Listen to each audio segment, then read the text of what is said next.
So Culties started out as a DeFi project, and on the social sort of responsibility side of DeFi in many different directions, as I understand. And they decided halfway through, this process that they really need to have an NFT drop in order to capture their audience and to create that original community that they need to, interface with the DAO that they're building for the DeFi project. Ryan, was that correct? Yep, pretty much. Tell us a little bit here in this room about how the art was generated and what were your thoughts in kind of launch. Yeah, so the on the art front, it's a very organic process. We decided to kind of get into this space, and we're trying to think of a fun little visual, artistic, aesthetic niche that hasn't been addressed yet. And most of the projects either take a very joking angle, a very cute angle, or a very serious angle.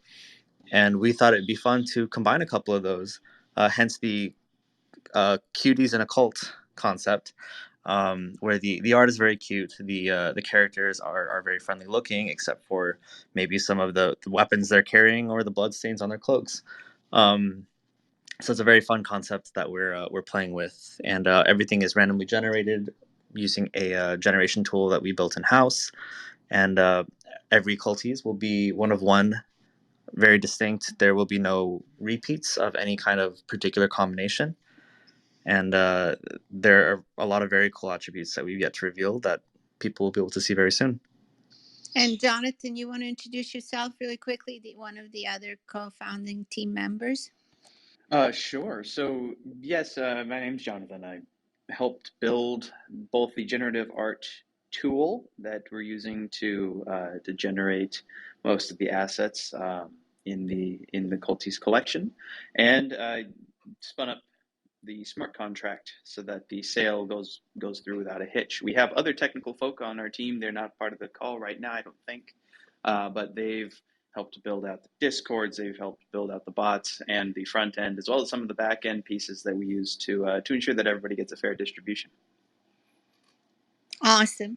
And so tell us a little bit as you think about, you guys are creating obviously on the path to create a unicorn in the space. You're thinking about building a large business out of this and not just an NFT drop. When you started thinking about your business model, how did this NFT drop, fit within that business model? Because we get this question all the time now. Right. So the thing about our DeFi social platform that we're developing currently is NFTs are actually an inherent part of how the business model is structured. The value proposition, which the theme today is obviously we can't share too much yet. So definitely follow the project. We'll reveal more there. The NFTs will play a very, very vital role in driving the interactions on this platform. And this will be both in a collective or a collectible angle as well as a utility angle. And or I should say, we're looking into ways to further advance on this technology in a way that we can create basically another sector of the space where NFTs are used in another unique way. So it does feed directly into the project that we've already been working on for, as Jonathan said, a couple of years now. And you guys are really focused on the creation of DAOs. Why is that? How are NFTs relevant? Having an NFTs drop relevant to creation of a quality structure for a DAO? Well, the people who are taking part in minting events and sales like this, another thing that Jonathan touched on is that they're very much wholeheartedly into it, right? So they're a great group to kind of start this process with because they're familiar with the space, they're extremely invested, whether it's financially or even emotionally, and we're able to really with this group kind of figure out ways that these DAO technologies can be advanced and used for even people that are less familiar with the space, which is something that we are angled toward and trying to make more accessible to regular people in ways that maybe they're not really aware of yet. So with a DAO, you know, I could be a member of a DAO, but I may not know all the things that I'm entitled to do within that DAO. But you're feeling, if you drop the NFTs and you have this really interesting, you know, in essence, story that you're launching, like a little media company, if you'd like, that has a play with NFTs and metaverse and a bit of gaming into it, you know, gamifying into it, that people will actually start to understand how to participate in a DAO, how to interact with other members, what are all the things that they're entitled to, and so kind of use the opportunity to get engaged as functioning members of the DAO in a better way. Yeah, that's exactly right. That's a really great way to put that, actually. In a lot of the sort of gamified environments or games specifically, people are very used to having a role in a greater picture. And gamifying this process is, like you said, a really friendly, educational way to kind of introduce this concept. NFT projects are really at their core community driven, right? From the very beginning till everything that happens post sale, the community is the most important thing. Um, so the DAO concept uh, is really kind of in line with that. Sorry, give me a second. So moving directly into this, I think these people will be familiar with how they're able to kind of manage the different uh, tools that DAOs offer and being able to move forward in this space. Cool. Do you have a question? I have so many, but I'm going to restrain myself. One question I have is how much of the world building and story building have you already done, and how much of that do you anticipate is going to come from the community? So the initial premise for the story, up until a fairly key point to the story, has already been written with potential routes, very similar to how video games may give you different options, and depending how you select your options, the story will develop in a very specific way. Currently, that's how it's built out to get to the sale date. I've spent quite a bit of time with a writer abroad who we really love the work of, to figure out some of the early parts of the story. But after this, there will be a much more sort of open angle toward how the story will develop once we have actual members, right? When NFTs for Culties are in people's hands and we have that distribution of power and voting rights, we can start to allow the community to actually suggest directions for the story to go, and the community can work together to kind of figure out how they want it to develop. And maybe what we can do is, as they give suggestions, we'll have a sort of reaction on our side to create how the story will move, and they'll very kind of freely and openly be able to work as a community to figure out how that direction is. And the world that is kind of wrapped up into that is very open ended, right? Like I said before, we do want this to be community driven, community focused, and once the minting kind of happens and the members are present and selected, that whole process will kind of start to snowball in the coming weeks. And are you planning on rewarding people through the DAO who contribute to the sort of story world going forward? Yes.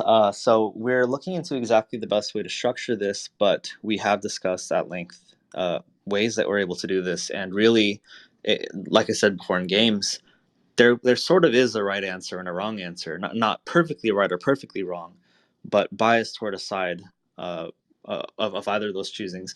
So as they start to make decisions, if the outcome is positive, depending on the things that the community decides to do, there will be some form of benefit that we can provide them. And that will be the sort of incentive going forward to make sure that they make the right choices and they don't just kind of send our main characters off to their deaths or anything like that. Well, that makes sense. You need a dungeon master, right? So Yes, exactly. And just one more question, and that is, do you plan? I mean, the whole notion that you've explained so far is really kind of about false information and false flags and propaganda. And is that going to remain a key element going forward? Is that in your mind as part of the process? Sorry, my audio broke up a little bit in the beginning there. Would you mind repeating that? Oh, so it seems like the whole notion that Culties is based on is about false information and false flags and Ah, propaganda. And I'm wondering, was that strongly in your mind? And is that something you're going to explore going forward? yes. So the story is inspired by a number of sort of shows that I've watched in the past, and that our artist has really kind of made her favorites in the past as well. And the theme in a lot of them is very much things aren't really what they appear to be, and you'll have to kind of take charge of getting your own information and making sure that you're empowered in that way and able to make the right choices, right? So that's going to be a really fun theme, I think, in a lot of this kind of community voting with the story and with events in the future that can be consistent, right? Being able to set it up so that the community really has to think, because they can say, well, what if what it seems like they're saying is not really what it is, right? It's going to be kind of cryptic and kind of misleading. It's just a very fun way to interact, I think. So, sort of an adorable Cthulhu. Yes, yeah. There's a lot of that Lovecraftian presence there for sure. So you're actually going to ask people to do research? Not necessarily, no. Just discuss amongst themselves, and people will have different kinds of experiences or opinions that will make them probably form some kind of conclusion that they can share with the rest of the community, and they'll discuss that to figure out the path moving forward. And when it comes to the vote, at that point, people will really kind of have to make their decision and see where that goes at that point. It's so interesting because, this is about culties, and if you have a community voting on the truth behind something, don't they have sort of the group think going on and could end up on the cult side of things? They could, absolutely. The thing is that it starts off with a very kind of clear moral goal, but we may experience some kind of conflict regarding those things in the future. And one of the fun things that we're looking at doing is, and this is maybe the first time that we're talking about this, but I think it's okay. Uh, there will be a small select group of one-offs that do not pull from the attribute list of the rest of the NFTs, and they will be a set of 10 that will be very specifically designed toward a certain theme, and these culties will have actually specific benefits to them that in these voting mechanisms they may have, depending on what the context is, special abilities or voting permissions that will be unique to those, and those will be randomly minted throughout the entire group of 7,000. So look out for those as well. There will be some very interesting twists and turns involving those. The seekers of truth. Right, right. So Oh, go go ahead. ahead, Jeanette. Go ahead. I was going to say, I'm kind of interested about how you did your initial organic growth of your community, because you're just leading up to the drop now, but you have a healthy, very active Discord community. And outside of being available 24/7 and never sleeping, what are your other techniques? Um, it really is, I think, just being passionate about the space. And when people come in through different marketing methods that maybe are less effective than others, some of them are, I guess, engaged enough that we're able to show with them how passionate we are about this, how serious we are about this, the personalities behind the people who are working on this, and showing that it's not just kind of a quick one and done. I heard people are making money, so we want to pop in here real quick and then disappear. Um, this plays into much bigger things for us as well, and we're here to stay kind of appearance. And I think that the interactions that we've had with a lot of our members is apparent when people come on, right? We're quick to respond, and we have a very full conversations with a lot of these members rather than short yes or no responses. And I think the display of that engagement has really played a big role in people choosing to be active and support. If you don't mind me jumping in here, Please. so I would say the majority of the people who come in now and stick around now are there because they've been told by their friends, hey, this is an NFT project that's got some legs, and they obviously care about what they've built. They're here to support it for a long time. Though in the beginning, I would say the bulk of who we brought in and who were interested in the space, in the culties themselves, are people who knew that we were already building a DeFi project and that we've been in the space for so long. So the development team here and the execution team here, we're all in-house. We care a lot about the space, and we've cared about it since actually before Ethereum came out, but a lot of the folks here have been around since the ICO of Ethereum, so the old guard. And they know that. They know that we care about it and that we've been involved for a long time. So since they knew this wasn't just some one-off that we hopped into just because it was the hottest topic and we didn't really care about the tech or the ethos of the space, it had legs, right? They got involved because they knew we were, I guess, we eat our own dog food, right? We care a lot about it. We want to build something that we ourselves would use, and so they knew that about us and decided to get involved too. So you've known a lot of the people that are part of the whitelist for quite some time, basically. Well, not anymore. I'd say in the very beginning, right when we didn't have a large community. This was a couple months ago. At that point, yes, the majority of the people who jumped in, maybe less than 1,000 people on that Discord at the time, then yeah, we would say we were friends with them, or they knew us from years before. But now it's ballooned up past what we expected. Actually, we are thoroughly happy with the growth that it's seen, and we're happy that other people are excited about the project like we are. And how big is the Discord right now? The channel, it's quite a large membership. Oh yeah, so we're, I think last I checked, more than 20,000, 20 something. 20.7 thousand currently. Yes, so 20x growth from what we were expecting. Like I said, we were very happy with the with the excitement that we're seeing for the project. So if I want to be on the whitelist, what do I have to do? Super simple. You can see the Discord link that we've pinned up here at the top of the ClubHouse discussion. Join in there, and there are two main ways that you can become whitelist eligible, which are to invite 3 people into our Discord server that have accounts that are at least 3 days old. Kind of share the love and help us kind of get out there, or really just be active and engage on the channel, and you will level up your Discord account in our server, and at level 5 you will be automatically made eligible for whitelist, at which point you just share your ETH address with us, whatever Web3 wallet you want to use, and you'll be done. That being said, we are getting to a very tight point Hey, on our Aaron, whitelist. you have to mute yourself. We can hear you. So sorry. No worries. So we have actually, when we started this Clubhouse call, we were at 642 out of 700 whitelist spots. We are now at 667. So the amount of space has dwindled by about 30%. So it's getting close. So anyone that definitely wants to hop in, I would say hop in there as quickly as you can and try to get one of those last few spots. Awesome. Aaron, you had a question?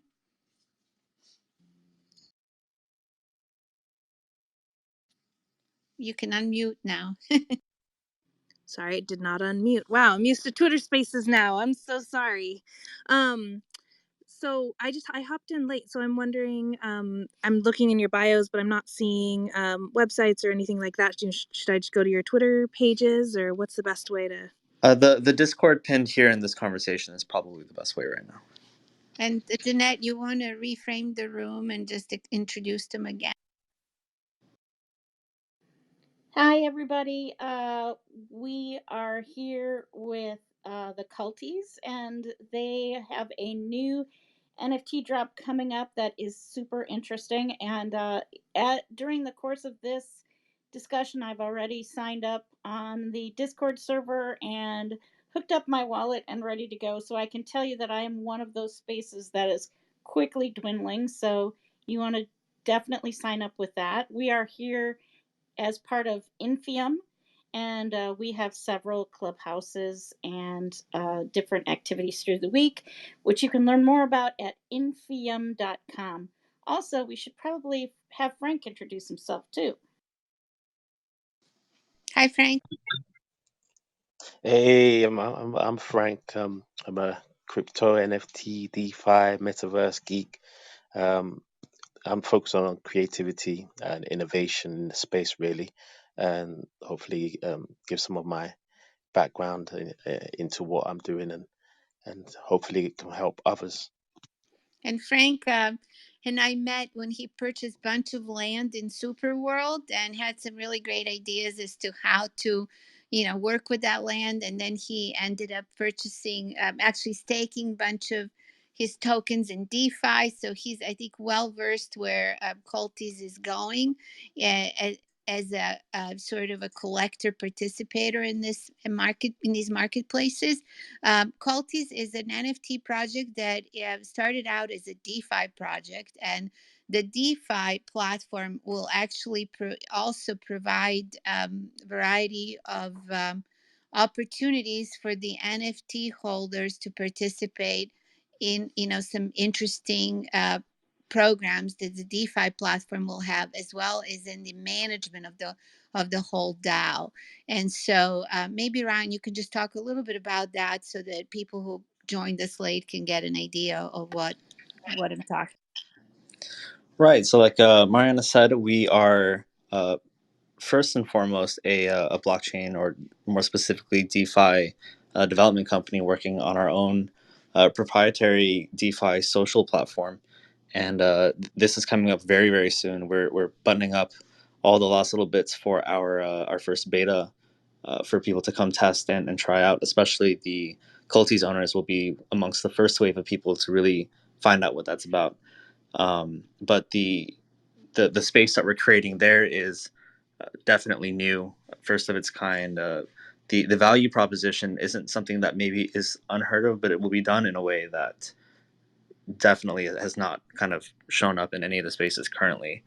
And then the spinoff toward creating our Gen Art project here with Culties is based in that, one, they are the type of cohort that we would want on this platform, the people who are invested in the space and invested in community, um, and are exposed to things like DAOs and the ability to kind of distribute things like voting rights and different types of permissions and abilities. So the project with Culties is naturally meant to work hand in hand with our main DeFi project to really create a unique space that we think will be a huge pivot in the direction of a lot of these things. Hey, Ryan. So just a question. With regards to the Colties, I don't know how much you're allowed to say, but um, when people get their first mints, and as you build the DeFi platform, would it be a way to actually stake the Colties as well? Not the Culties themselves, but they will act as a key for you to have certain permissions that will be usable on the platform. Yeah, what's very interesting, we've been talking about a possibility of adding DeFi components to NFT projects and NFT drops later on. And I think you guys started in a different direction. You started with a DeFi project and then decided to have an NFT drop as it made sense. So it's quite fascinating. Right, and to your guys' point, we are looking at really any kind of way that these things can work together and create, very new and valuable functionality and utility.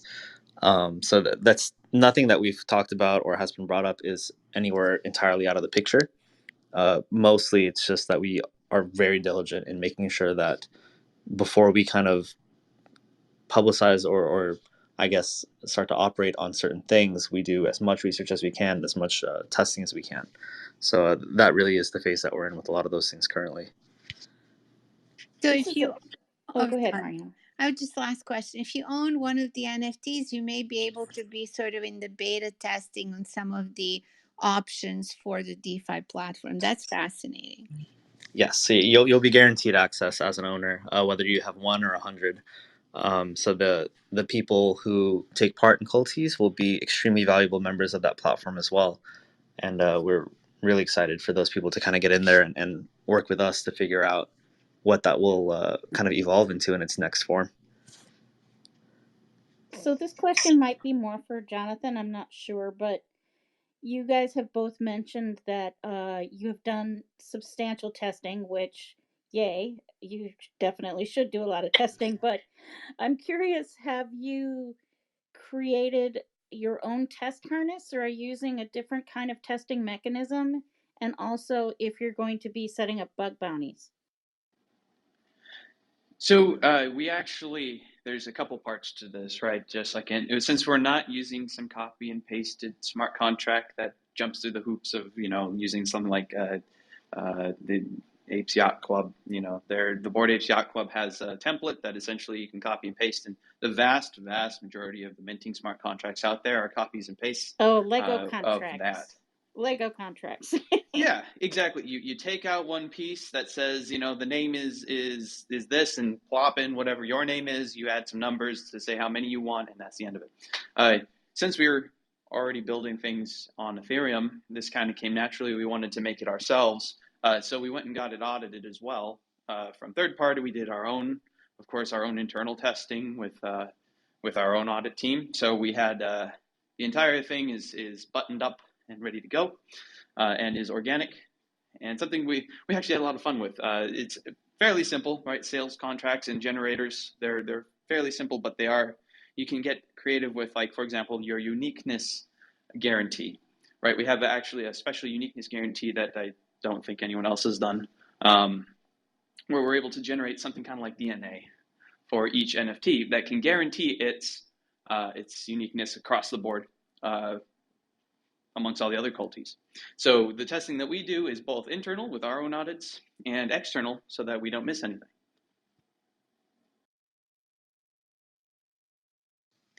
So you have my DNA as part of the cult, basically? That DNA looks a lot like a cryptographic hash, but yes. So it's actually built into all of the metadata. We're also, just getting a little more of the techie stuff, we're built on something called IPFS, which is, you can think of it as permanent static data. We route everything through IPFS so that, for example, we can never try to redact anything that we put out. This is not unique, right?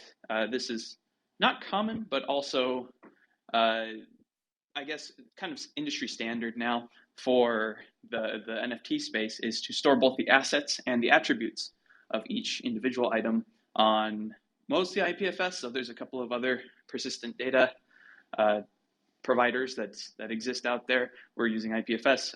That's, I guess, kind of industry standard in what we're using right now. We've done plenty of testing with this, and everything has worked so far, and we're plenty happy with its persistence.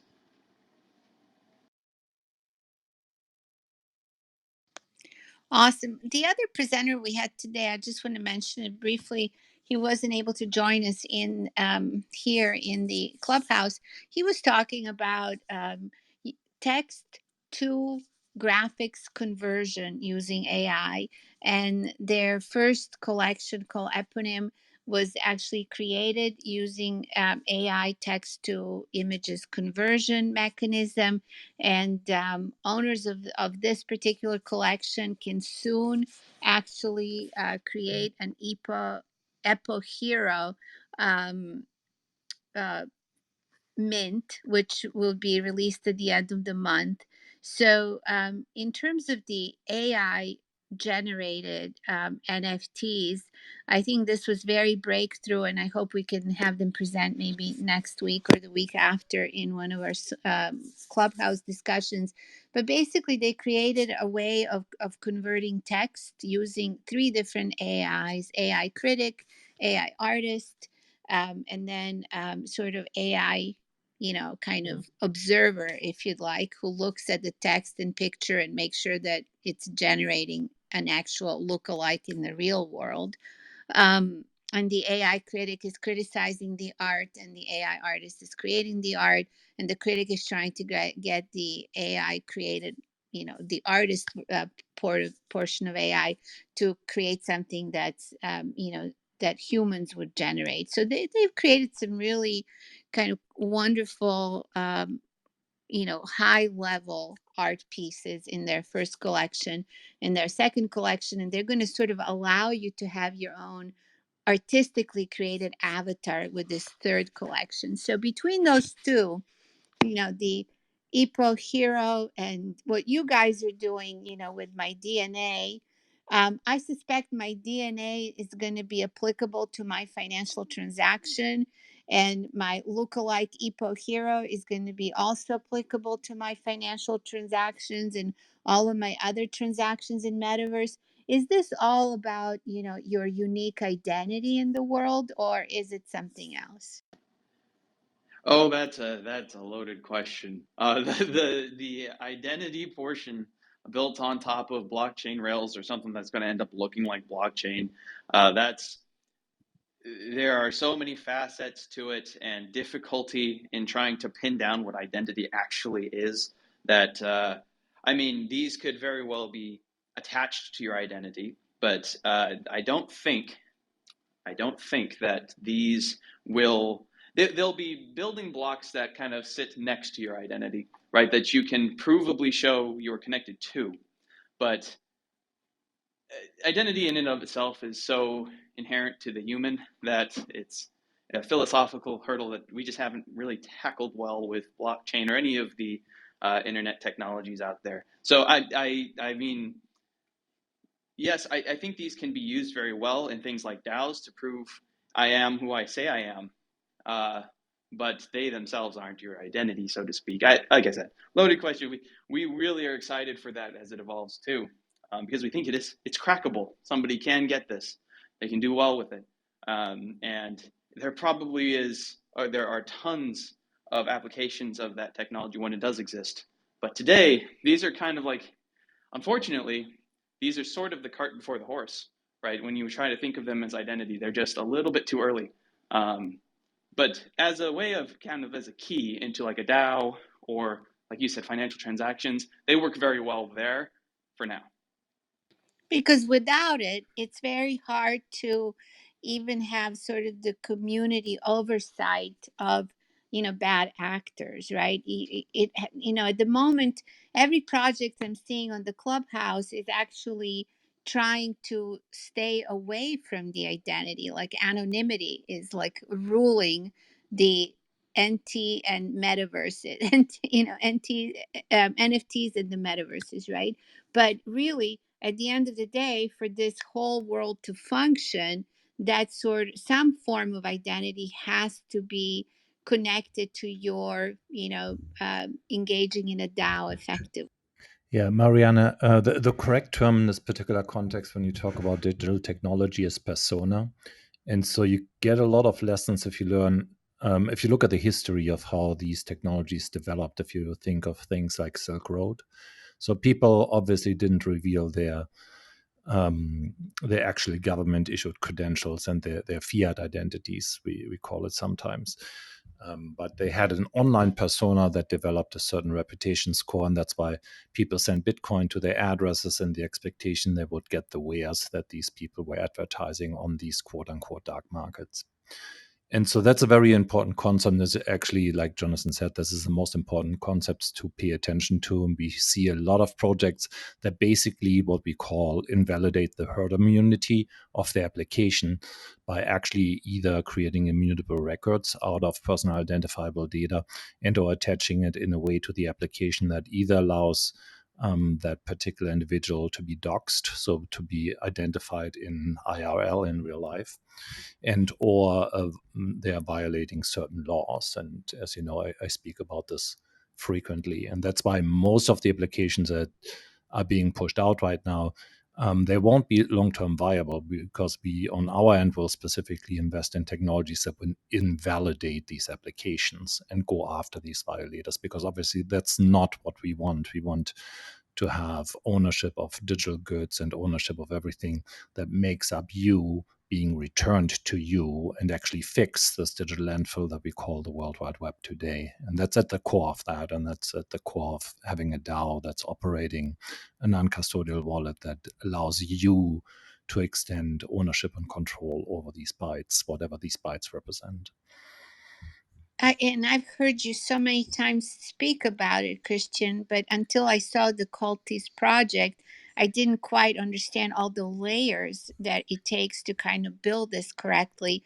Because really, it's not just, as I think of it, your regular analog persona or your digital persona, and how you interact with other people in DAOs and all your financial records, but it's all of it combined.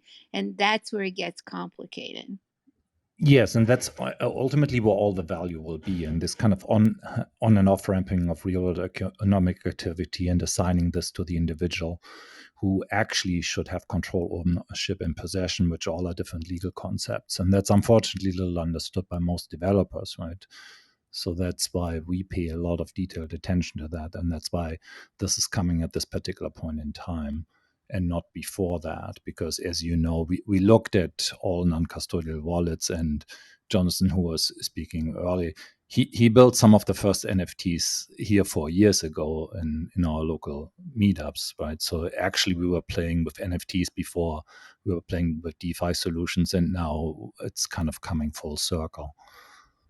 But maybe a little bit towards language. So we refer to a persona as the data that's digitally stored somewhere that you can control and change. And then this other term that people use in the space is called a profile. This is the same data plus the data that the platform attaches that you're engaging with. And the reason why it's a platform that you're engaging with is using it to profile you, to target you with whatever objective this platform has. And that's at the core of the primitive that we need to reverse to return agency to you, right? So to give you agency over all your, what I call your digital dust.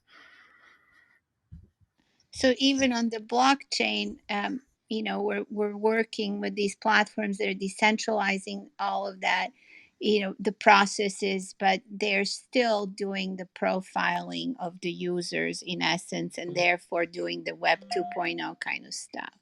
Yeah, if and when and where you're doing this in this particular way, you're not using a blockchain, quote unquote, a decentralized software solution in the correct way, right? And that's what we will vehemently address. And blockchains are state machines, right? So they just keep a record of what you own. It's not about a third party also then gaining access to this or getting custody to that. That should also be your prerogative, as in, okay, if I want a third party to also provide an additional insurance layer, then it should be up to me whether or not I grant that. And that shouldn't be the default. And oftentimes that's the default right now, right? And that's kind of the wrong application of this particular paradigm, because what we're doing is we're reversing the paradigm from database-driven solutions. So typically the solutions that the guys are working on would be entirely database-driven, would be kind of a client-server technology, and your personal identifiable data would be stored in a database, and whoever is part of the team would have complete access to all of this data usually, right? And that's exactly what we obviously need to prevent. Yeah, and it's preventable in not so distant future with all the tool sets that you're right. There's still quite a bit of infrastructure to develop to get it done, but AI can manage some of these smart contracts. There doesn't have to be that centralized entity that is attaching that profiling to each user. Okay, this is really exciting discussion today. In terms of my personal DNA, can you guys, Jonathan, Ryan, can you just walk me through that one more time so I understand how is that different than if I was participating in another NFT project? I think maybe Jonathan, are you able to take this one? So you're asking how this NFT project stands above the rest, right? In terms of the personalized DNA kind of validation as part of the community, I think that's really important. Sure. So I mean, there are to be completely frank, most of the NFT projects out there have to fingerpick their assets because they're not able to guarantee that they are unique in and of themselves. They check through and make sure that everything is done using some manual validation, and then they deploy everything after the fact.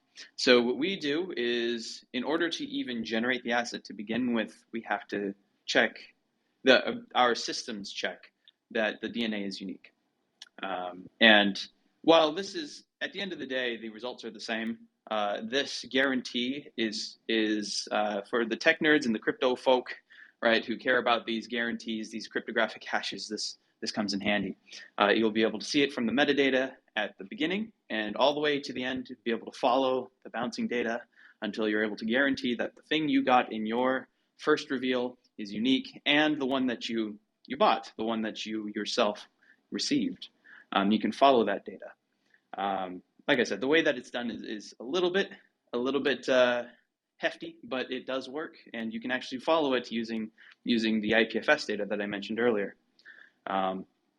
So that said, like I said, the effect is fairly similar looking to a lot of the other NFT projects out there, just proven and real. The real value that we think that these have that are unique is that the team who built it here, we are DeFi enthusiasts. We didn't hop in just because it was the hot topic. We came in long ago because we care about the space, and we care about the way that it evolves in the future. And this is just kind of one of those organic pop-ups that came up in the space. So it just was culturally fitting that we wanted to hop onto and say, well, we enjoy the space. We think this is a neat aspect of the space, and want to get other people involved too. So the product that we have coming, that DeFi product, is unique, and we're very proud of it. We think that it's the right step in the right direction, and that product, along with this NFT project, really are love letters to the space, and we think that that's unique to this NFT project in particular. And so if I was, to think about, my time, which is really the only commodity that I fully have, sort of decision-making power over right now. And I could just go and listen to the fact that there's an NFT drop with some major artists that I love and want to follow, or that there's an NFT drop with some people I really love and follow, etc., that are influencers. Or I tell myself, I want to really, find these projects that are going to be very unique, that are really kind of changing the world that we live in. Like, when I first met Rish from the founder of Superworld. And what he said to me, kind of creating this better world using AI, AR, VR, and blockchain technology. I love these hybrid, innovative technology projects.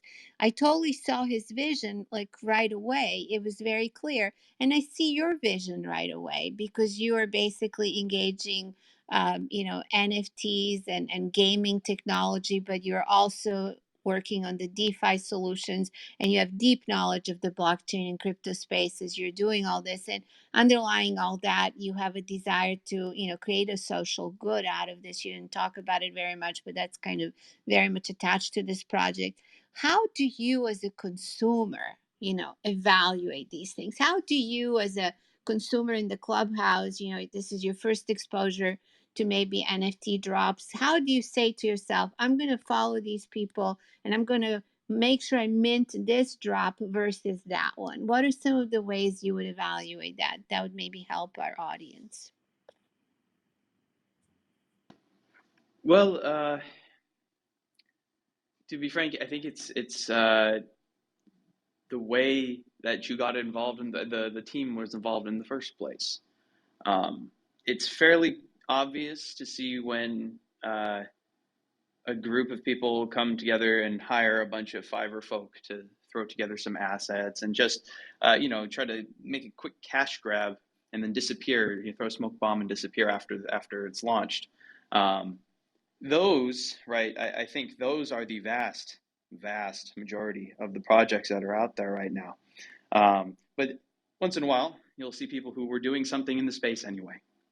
And that, I think, being able to see that there was something else going on before the NFT and being able to see that these will follow through, that they will add value over time, and become a valuable community to be a part of early on.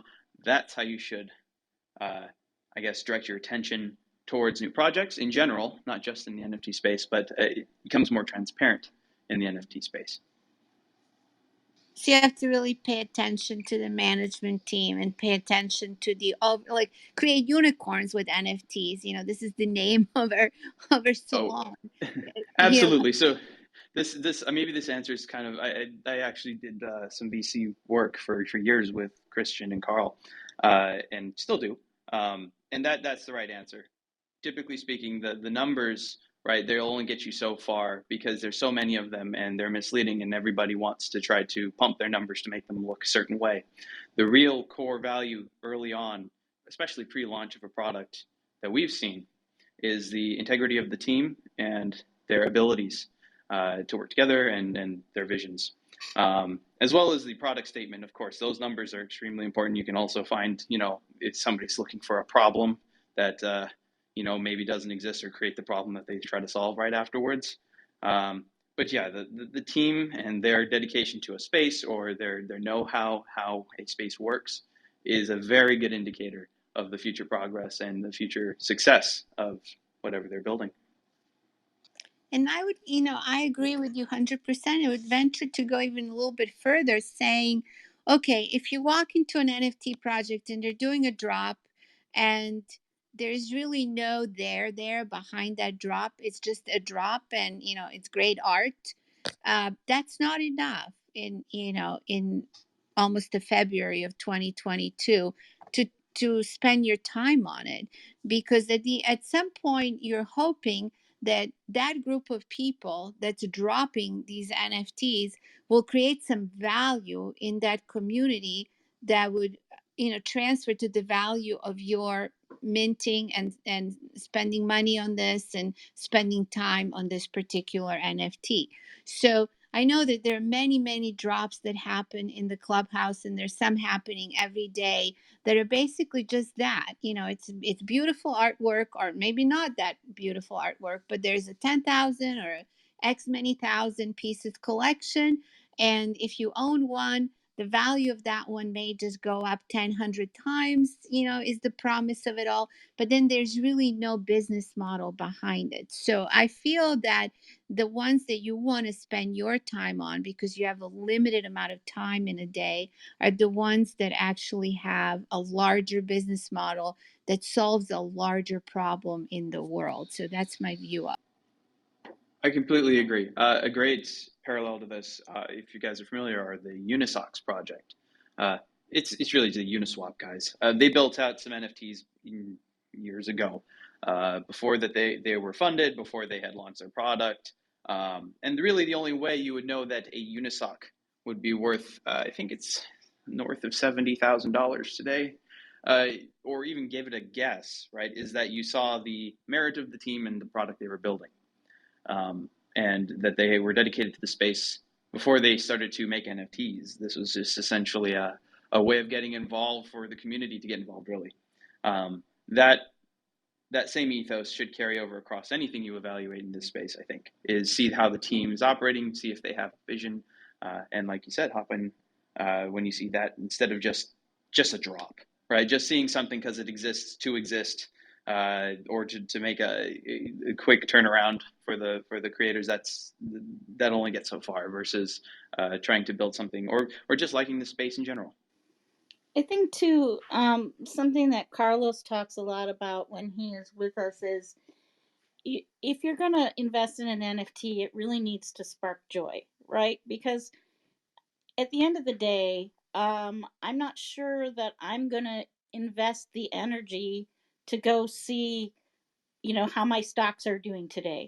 It's not going to be high on my emotional list of fun things to do. Whereas if I'm engaged with an NFT that has an environment and has a community, and it's not just that the team is there and it's not just that the artwork is there, but also that the ongoing engagement and emotional connection is there, because that's what's going to keep me looking every day, I think. Agreed, completely agreed. That's why we made these things so cute. I have to tell Yeah. you That's that why Ryan was able to put together such a delightful project. on, Yeah, on a we think that it adds to yeah, the value, of course. on a personal note, I've often been considered very soft and gentle am until I'm roused, and my friends have said it's a little bit like being savaged by a bunny. So I have to say that your art speaks to me on a very deep emotional level. I'm glad to hear it. I really, I'm very connected to any project that has a, like a kind of a connection to people. Like if if it means something to me or stands for something, then I'm more likely to be more connected to that project and the community that project brings. So anytime I see a drop that is just built for a money grab, um, the actual artwork doesn't even matter. Sometimes a project may come around where the artwork isn't that great, but the ethos around it has potential. So I think it just depends on how you put what your project is about and why your project is here and why it's going to be here for long and what impact it has in the real world with people on the ground. Yeah, I totally agree, Frank. Those are all points that I know our team pays a lot of attention to. Whether it's the larger picture here of the DeFi project that we're working on, that we intend to be very pivotal for people in their normal interactions, and how they may use some of these platforms to their benefit and to interact and engage. But also even in the lore where we deal with kind of like very relatable struggles that the characters will go through as well. Issues of morality and personal preservation versus for the greater good kind of thing.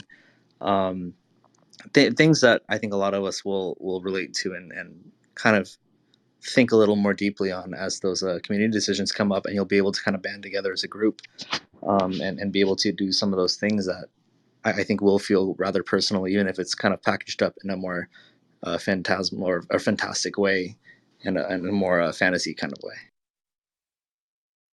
And I think we didn't talk just a little bit about the storyline. Maybe you can just give, since we have like 2 minutes left, just a quick summary of the storyline, which I think talks to the story here. That's very interesting. Yeah, definitely.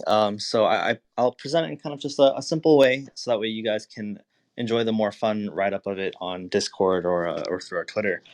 But basically, there's this big battle that happens between a good entity and a bad entity, and the bad one, or the dark one, loses in this fight, and basically cowers away into the corner of the universe on a planet where these cute characters reside, and he convinces them that he can help them with their planet that's full of uh, kind of despair and desolation and sadness and struggle, and says that I can help you, but you need to help me.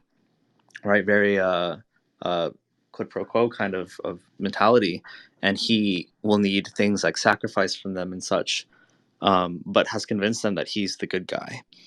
and the cute little beings of this planet will believe this character and basically form a cult in that character's honor and support.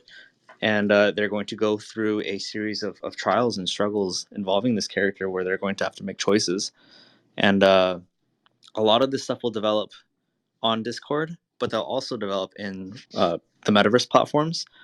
We have a concept that we're kind of naming the Cultiverse, a combination of culties in the metaverse, where people will be able to interact in these worlds that will be canon and related to the lore, and really kind of enjoy that immersion where they're going to be able to do things that will either contribute to how the lore will move, as well as maybe just experience and see some of the things that are mentioned in the lore, certain settings and certain scenes. So things like that. Sorry about that. And one of the cool things that we're developing in regards to that cultiverse concept as well is we're looking into developing the avatars in the cultiverse so that you can go as one of your characters that you own, and the same will be true of the other members. You'll be able to interact with people that are in the form of these culties characters, and I think that the immersion for that will be super fun, and the involvement will be really, really interesting and very new experience for many people. And I love that story too. So this is so much fun. If you'd like to join the culties early on, you can click on that Discord server up on top. This is also recorded. Replays are on. So if you want to tell your friends about it, feel free to send them and they can listen to the whole discussion, or they can just join Discord and start a discussion there. We will be back next week. Ask us anything about NFTs, DeFi, and DAOs. Jeanette can moderate that session at 10 a.m. on Tuesday. And then we have our Create Unicorns with NFTs, DeFi, and DAOs here on Wednesday at 1:30 p.m. And we try to bring you companies that we believe will be, potential unicorns in the space, Culties being definitely one of them. So thank you for joining us, everyone. That was amazing. Thank you Thank so much. I you. had a great time. Thank you. Yeah, appreciate it. Thank you very much.